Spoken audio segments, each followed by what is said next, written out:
Ce journal vous est offert par DACO SARL, société d'expertise comptable et de fiscalité.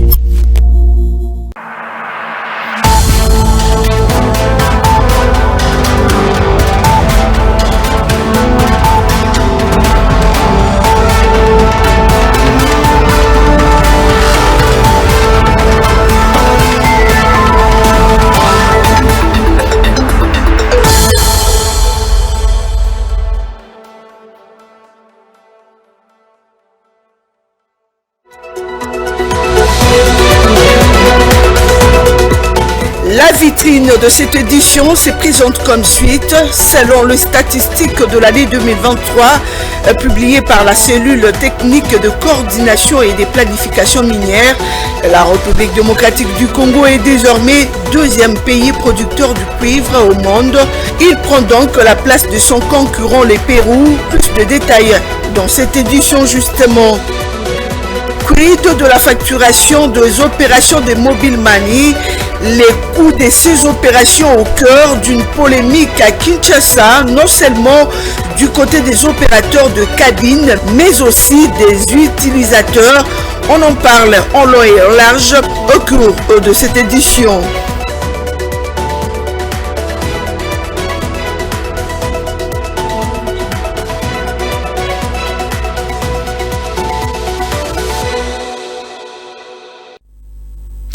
Je vous retrouve à nouveau pour le 20h sur Ecofin Télévision. Mesdames et messieurs, bienvenue dans cette grande édition de cette chaîne. Vous devez le savoir que le président Félix Tshisekedi a reçu le mercredi à la Cité de l'Union africaine une délégation d'une trentaine d'étudiants de l'université américaine Harvard Kennedy School en visite d'immersion en République démocratique du Congo. Ces derniers sont venus se faire une idée précise de potentialités et des défis congolais.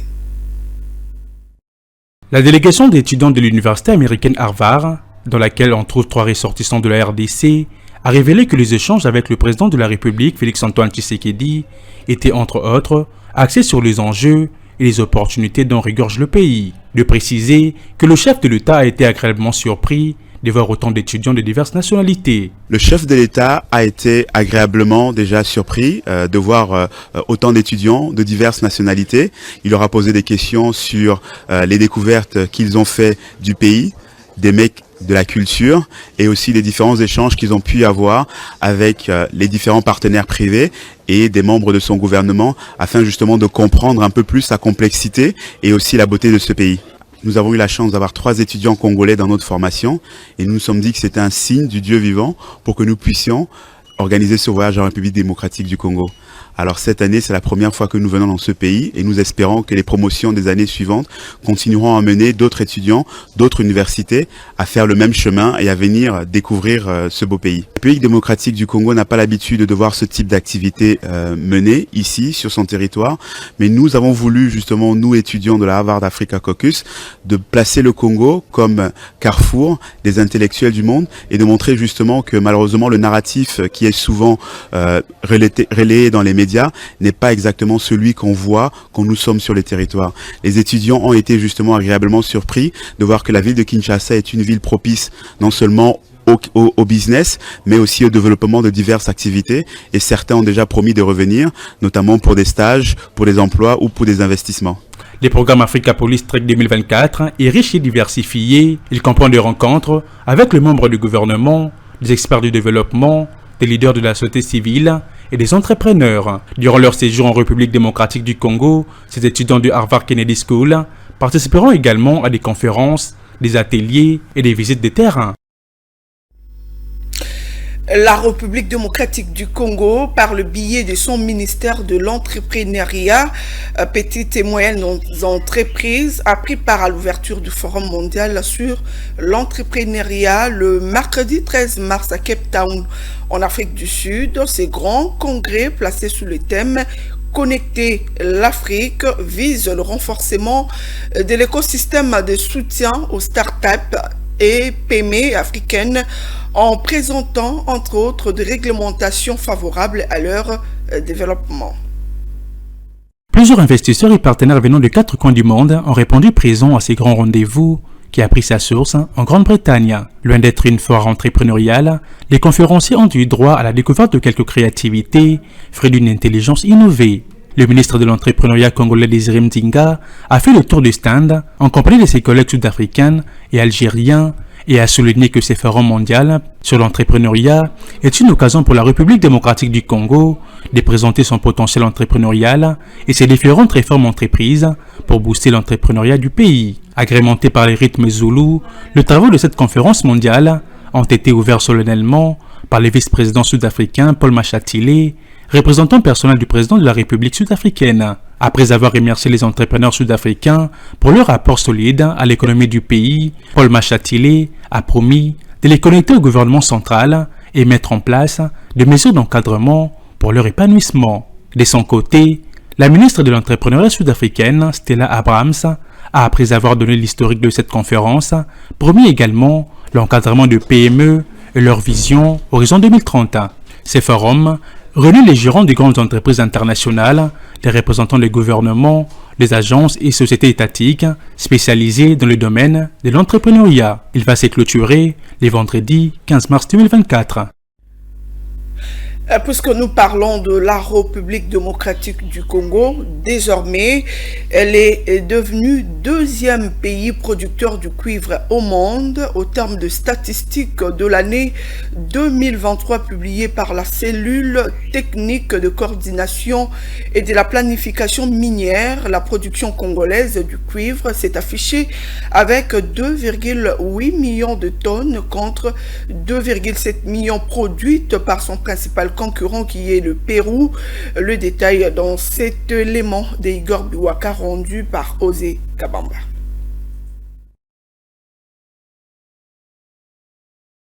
La République démocratique du Congo se hisse désormais à la deuxième place mondiale de la production du cuivre. Selon les statistiques annuelles de la cellule technique des coordinations et des planifications minières, la filière cuprifère du pays en 2023 s'est démarquée avec 2 842 021 tonnes de performance qui le place officiellement devant son principal concurrent, le Pérou. Ces pays de l'Amérique latine a, contre les prospections de ses autorités, enregistré une production cuprifère d'ordre de 2 755 066 tonnes. Une réalisation proche de l'objectif de 2,8 millions de tonnes projeté par les autorités de Lima en 2023.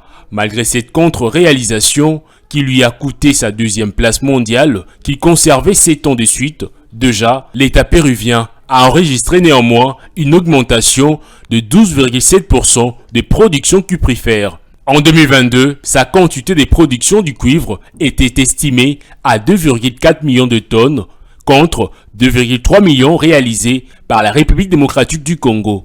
Désormais, deuxième producteur mondial du métal rouge, loin derrière le Chili, avec 5,2 millions de tonnes, la RDC présente depuis 2016 une courbe ascendante des réalisations passant de 878 000 tonnes à 2,8 millions.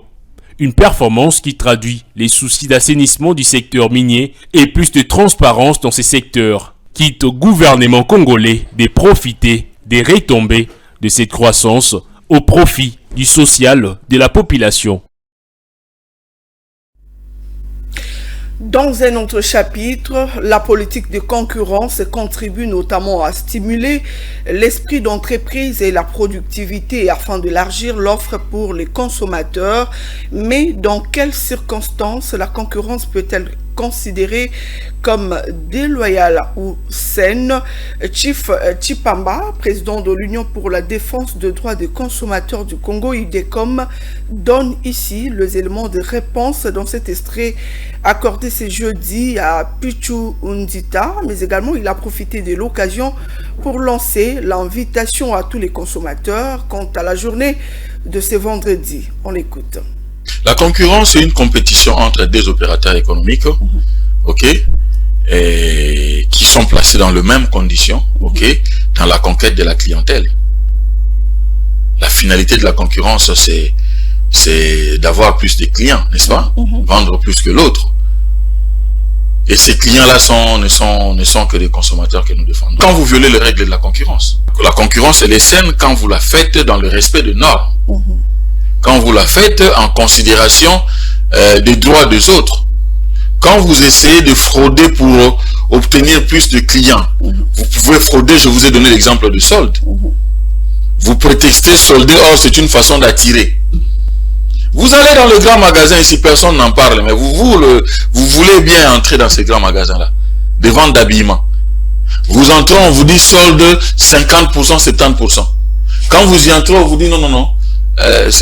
Quand vous achetez trois articles, venez nombreux demain au collège Boboto à partir de 9h. Prenez en charge cette journée de consommateur. Plus vous êtes éveillé par rapport à vos droits, moins vous subirez des dommages auprès des opérateurs économiques. Une émission à suivre sur vos antennes déjà de ce vendredi. Un processus crucial dans le cadre de la gestion de fonds publics. L'attribution de marchés publics en République démocratique du Congo reste une problématique complexe qui exige la plus grande transparence. C'est en vue d'assurer une concurrence équitable et honnête. Quelles sont les procédures d'attribution de marchés publics en République démocratique du Congo? Élément de réponse avec Osé Kabamba. Le mécanisme de passation de marchés publics en RDC, mis en place par l'ordonnance du 5 décembre 1969 et ses mesures d'exécution n'étant plus adaptées aux exigences de transparence, de rationalité et d'efficacité caractérisant actuellement ces secteurs vitaux, le pays a mis en place une réforme avec la loi du 27 avril 2010 relative aux marchés publics. Inspiré des systèmes modernes retenus par l'Organisation pour la coopération et le développement économique, ces textes visent à établir un système transparent, efficace, en fixant notamment les règles de passation, d'exécution, de contrôle et des contentieux de marchés publics pour l'État, les provinces, les entités territoriales décentralisées, les entreprises publiques et les établissements publics. Dans son article 6, le Code des marchés publics stipule que toute commande publique doit obéir à certains préalables, notamment l'identification des projets, l'évaluation de l'opportunité, l'intégration de besoins dans le cadre d'une programmation budgétaire, la disponibilité des crédits, la planification des opérations de mise en concurrence, les respects des obligations de publicité et de transparence, le choix de l'offre économique la plus avantageuse. Selon ces textes, le marché public sont passés par appel d'offres dont les variantes sont clairement définies. Toutefois, précise le code promulgué en 2010, les marchés peuvent exceptionnellement être attribués par la procédure des gré à gré. Alors que la gestion des projets et la passation des marchés publics sont assurées par l'autorité contractante qui dispose en son sein d'une cellule de gestion des projets et des marchés publics, la Direction générale du contrôle des marchés publics assure les contrôles a priori pour les contrats de marché et ceux de délégation de services publics. Et l'autorité des régulations des marchés publics se charge du contrôle a priori des contrats sur partenariat public-privé, en plus du contrôle a posteriori des marchés publics. Faut-il noter que l'attribution des marchés publics reste un domaine complexe où la vigilance est de mise pour prévenir toute forme de corruption ou de favoritisme. En vue de garantir l'intégrité du processus, les gouvernements congolais, via le ministère du Budget, avaient organisé en avril 2022 un atelier de vulgarisation de procédures de passation de marchés publics. La RDC a reçu en début de semaine un nouveau lot de 5 locomotives sur une commande de 10 unités financées par la Société nationale de chemin de fer du Congo. Ces locomotives seront utilisées sur les lignes d'exploitation par la CNSS qui dessert actuellement 16 de 26 provinces du pays. Une acquisition qui vise à maintenir le service ferroviaire disponible en attendant la mise en œuvre du plan de modernisation de l'axe Kinshasa-Matadi, une section du réseau ferroviaire qui doit raccorder la capitale et le principal port du pays. Le projet porte sur un investissement global de 956 millions de dollars américains, destiné entre autres à la restauration de voies ferrées, la mise en place de nouvelles signalisations, l'introduction de trains conformes aux normes internationales, l'aménagement d'un site de stockage de conteneurs à Kinshasa et d'un quai pour le transfert de ces conteneurs vers la zone économique spéciale de Maluku. Une co-entreprise menée par le groupe Aris et en cours de création pour piloter le travaux et exploiter les réseaux. Actuellement, le réseau qui s'étend sur près de 5000 km est globalement désuet car construit depuis l'époque coloniale et non interconnecté. Plusieurs lignes sont dédiées aux expéditions minières. Celles consacrées au transport de passagers et de fret n'atteignent pas plusieurs régions et exploitent une flotte en grande partie vieillissante. Les 5, c'est la première étape. Il y aura une étape, encore nous allons recevoir 5 locomotives. C'est une joie pour nous parce que ce sont des acquis à préserver avec attention. Personne n'oublie que pour les instruments essentiels pour la population, qu'il s'agisse de l'emploi, de la croissance, de la production, des finances, la santé, l'éducation, les transports est un grand élément. Vous avez vu que nous ne sommes pas entrés à l'intérieur des locomotives. Vous savez, la fois passée, avant d'inaugurer les 100 wagons que la direction générale avait achetés, le président de la République nous a accompagnés. Il a visité ces wagons-là. Notre souci, notre préoccupation était de les voir encore venir ici, voir les locomotives avant de les mettre ça en exploitation. En dehors du tronçon Kinshasa-Matadi, 2 investissements ont été annoncés pour construire d'autres lignes dans l'ouest, le sud et l'est du pays, ce qui devrait désenclaver plusieurs localités et offrir une option de transport aux routes qui sont de mauvaise qualité dans le région intérieure. Puisque nous parlons du transport, c'est un secteur dynamique qui est en plein essor à Kinshasa. Le service de transport sur commande se distingue, à en croire ses utilisateurs, par sa fiabilité, son professionnalisme. Ces nouveaux business attirent de plus en plus d'utilisateurs dans la capitale congolaise. Nos reporters, Osé Kabamba et Pichundita, ont approché quelques acteurs du secteur ce jeudi 14 mars. À Kinshasa, les entreprises de transport sur commande transforment la mobilité urbaine. Pour les acteurs du secteur, si ces services innovants et bénéfiques, ils comportent néanmoins des risques. Eric Manyanga est le président d'Emopilakar, une société partenaire d'une entreprise de services de transport sur commande. Nous faisons la gestion quotidienne des véhicules parce que nous avons remarqué qu'il y a beaucoup de gens qui veulent investir dans le secteur des transports. Lorsque nous avons une voiture, nous plaçons ça dans l'une des structures des commandes des taxis à distance. Donc, nos chauffeurs travaillent seulement avec le système de transport par commande. Donc, mais il y a aussi les désavantages tels que si nous faisons un mauvais casting des chauffeurs, si nous n'avons pas de bons chauffeurs, c'est ce qui nous crée des problèmes. Pour plusieurs Kinois, ces services innovants sont avantageux, surtout pour leur sérieux, en plus de leur fiabilité. Bon, de positif, premièrement, on a l'identité de la personne, donc du chauffeur, premièrement. Si vous avez aussi, par exemple, un GPS qui peut aussi être connecté avec le service. Ces services ont beaucoup plus d'avantages et surtout lorsque vous oubliez quelque chose d'important, vous avez la facilité de les retrouver. Alors que dans des taxis publics, il est difficile de retrouver quelque chose perdu. Ceci vient également pour combattre de l'insécurité, notamment les cas d'enlèvement. Utilisant les services de géolocalisation par satellite, ces entreprises fournissent à leurs clients des informations en temps réel, une nouveauté pour la population quinoise. Elle est actuellement l'un des moyens de transport le plus utilisé à Kinshasa. Il s'agit, vous pouvez les deviner, de la moto. L'approvisionnement de cet engin roulant et de ses pièces est depuis peu au cœur d'un business très rentable, étant pour les nationaux que les expatriés, et cela engendre parfois une concurrence. Comment sévit actuellement la dite concurrence? Comment les conducteurs de moto perçoivent-ils ces secteurs? Etienne Lusumbu et Joe Manana nous en disent plus dans ces reportages.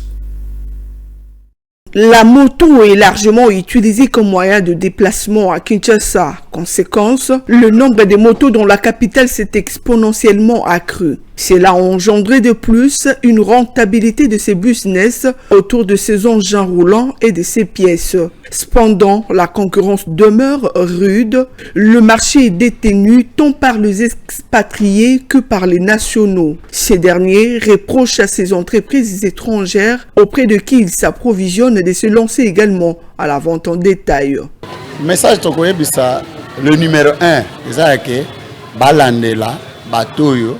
Le message que nous adressons aux autorités est que nous sommes pris en otage par les expatriés. Ils doivent surveiller ce gens en faisant comprendre que le prix de leurs marchandises doivent être raisonnable en fonction de la situation économique de la population. Par contre, ceux qui participent à la rentabilité de cette activité, les conducteurs moto principalement, déplorent l'exorbitance de prix et les caractères défectueux de quelques pièces de rechange. Place aux sommes la pièce de rechange et comme elles sont difficiles, ma pièce aux hommes du jour au jour. Là où nous achetons les pièces de rechange, les coûts étaient exorbitants. Par exemple, la transmission qui coûtait 15 $, le lendemain, ça ne sera plus le même. Voilà pourquoi vous remarquerez que le coût de moto n'est pas stable. Ce sont les différentes réalités que nous rencontrions dans l'achat de pièces de rechange et dans la circulation au quotidien.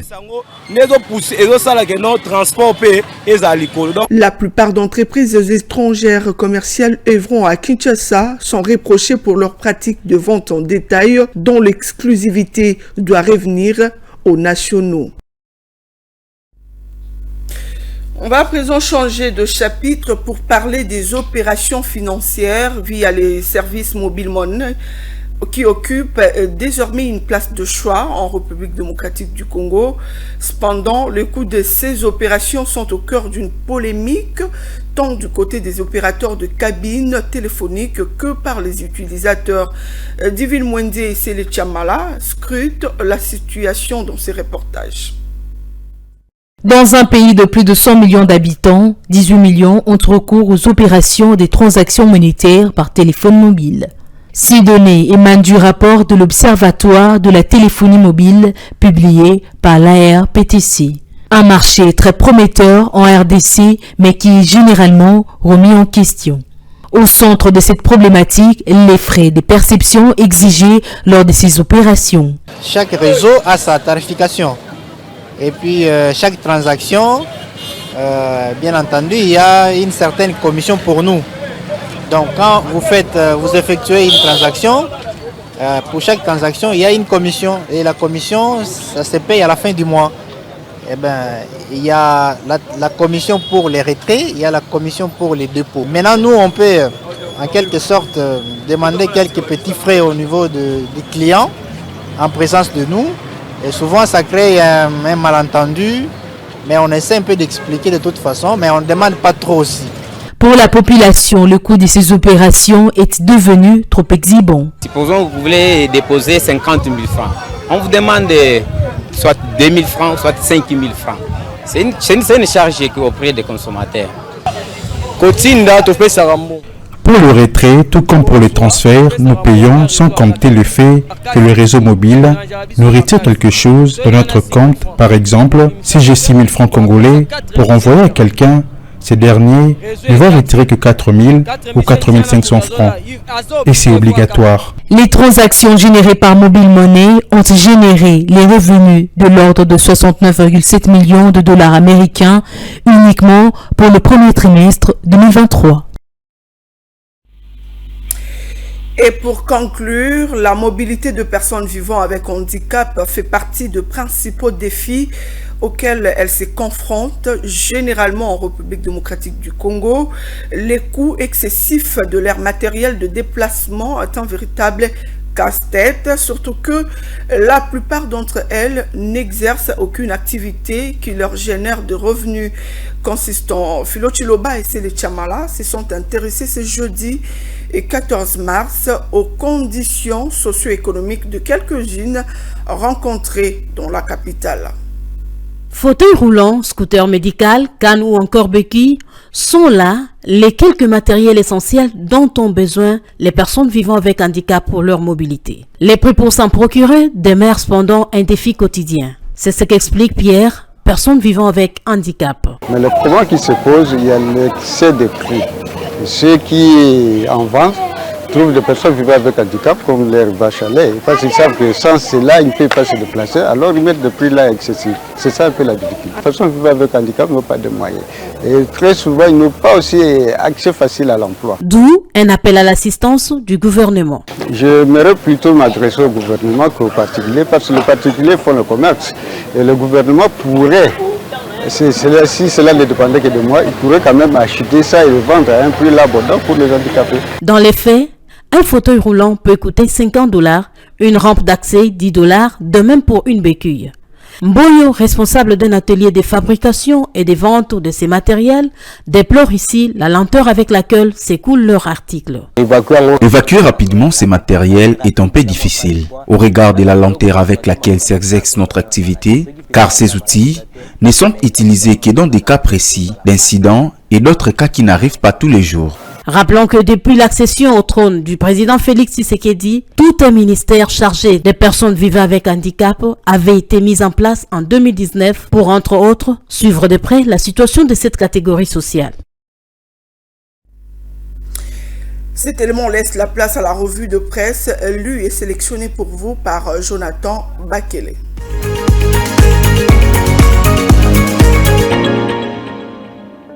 Bienvenue mesdames et messieurs dans cette revue de presse sur Ecofin Télévision. Débutons avec la prospérité qui titre sa 13e page. RDC, Félix Tshisekedi met en garde les adeptes de la corruption. Le journal écrit, le président de la République Félix-Antoine Tshisekedi Tshilombo a formellement instruit le mardi 12 mars 2024 à la Cité de l'Union africaine, au cours d'une séance de travail, Rose Mutombo Kiese, ministre en charge de la justice, d'initier des mesures fortes le plus rapidement possible pour neutraliser tous les élus provinciaux qui s'adonnent à la corruption en prévision des élections des sénateurs, gouverneurs et vice-gouverneurs de province prévues en avril prochain. Il a appelé de ses vœux l'implication du procureur général près la Cour de cassation pour des sanctions sévères qui puissent contribuer sensiblement à décourager cette forme de business devenue curieusement la principale caractéristique des derniers virages des cycles électoraux en République démocratique du Congo. Le journal poursuit. Au terme de l'audience, la ministre Rose Mutombo, consciente de ses responsabilités, a promis de siffler cette fois-ci la fin de la récréation. Elle a affirmé par la suite toute sa détermination à garantir le déroulement des scrutins à venir dans le respect strict des principes démocratiques. Pour elle, renchérit le journal, tout élu du peuple qui tombera dans le filet de la justice subira sans aucune autre forme de procès la rigueur de la loi conformément aux instructions édictées par le président Tshisekedi, le magistrat suprême. Terminons cette revue de presse avec Forum des As qui titre sa une « Les initiatives de Patrick Mouyaya pour le rayonnement de la RDC à l'international vivement saluées ».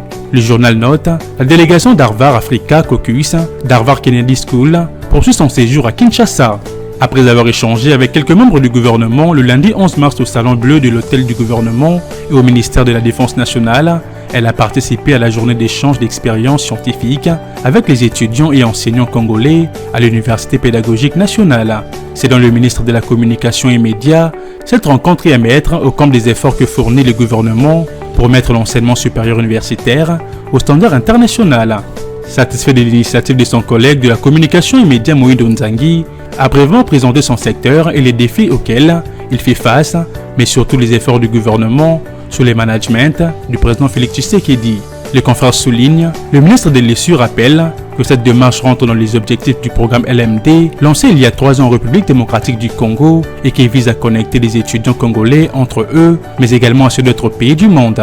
Encore le ministre Moïndo Nzangi, l'objectif est de commencer déjà ces premiers systèmes LMD qui est celui de la mobilité des étudiants, chercheurs et enseignants. Dès lors que le pays est aligné au standard international, le reste va être facile. Aujourd'hui, beaucoup des étudiants étrangers sollicitent de venir en République démocratique du Congo pour des échanges. Conclut le journal. Fin de cette revue de presse sur Ecofin Télévision, mesdames et messieurs. Merci de l'avoir suivi.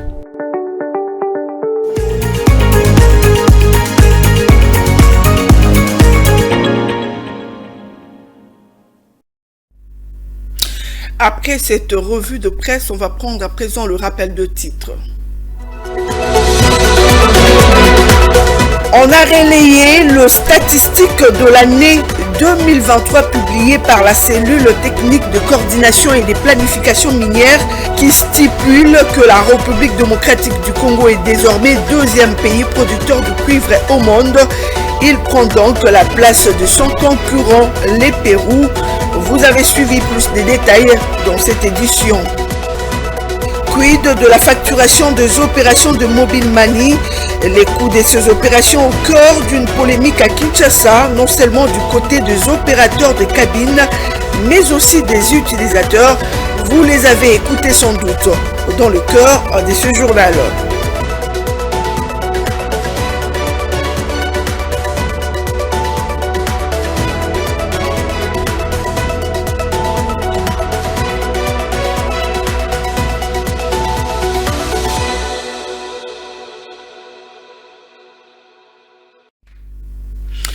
C'est ces rappels de titres qui bouclent complètement cette grande édition sur Ecofin Télévision. Mesdames et messieurs, merci à vous de l'avoir suivi.